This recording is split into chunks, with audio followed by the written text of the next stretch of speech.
Hello, Amit ব্লগে সবকে স্বাগত। আপনারা কেমন আছেন? কালকে আমার মন খারাপ ছিল, সকালবেলা আবার বেলা দিকে সবাই এসছে, একটু মনটা ভালো লাগছে। এই যে আমার বরকে আমার বড় ননদ রাখি পড়াচ্ছে, 4টের সময় এসছে। এটা আমার মেজ ননদ।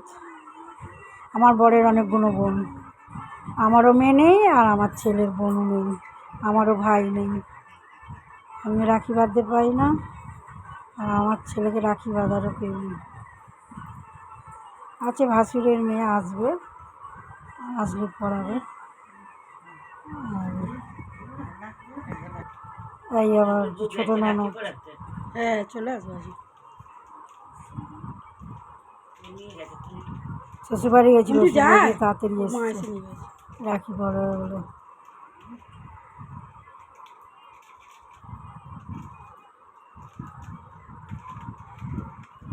এখন বিয়ে করে ভাবছে কী টেনশান মিষ্টি খাচ্ছে ছেলে। ও মিষ্টি খেতে খুব ভালোবাসে আমার বর। হ্যাঁ, এই যাবে সেই জন্য ননদ। এই আমার বড় ভাসুরের মেয়ে এসছে। আমার ছোটো ছেলেকে খুঁজছিল, আমার ছোটো ছেলে ডিউটি গেছে, নেই। দাদাকে পড়াচ্ছে। ওর থেকেও বড়ো আমার বড় ছেলে, আমার এই ভাসুরের মেয়ের থেকেও বড়ো আমার এই বড় ছেলে। জানতে হবে না, চলে যাচ্ছে। আর যে ভালো থাকলে কত বড় হতো।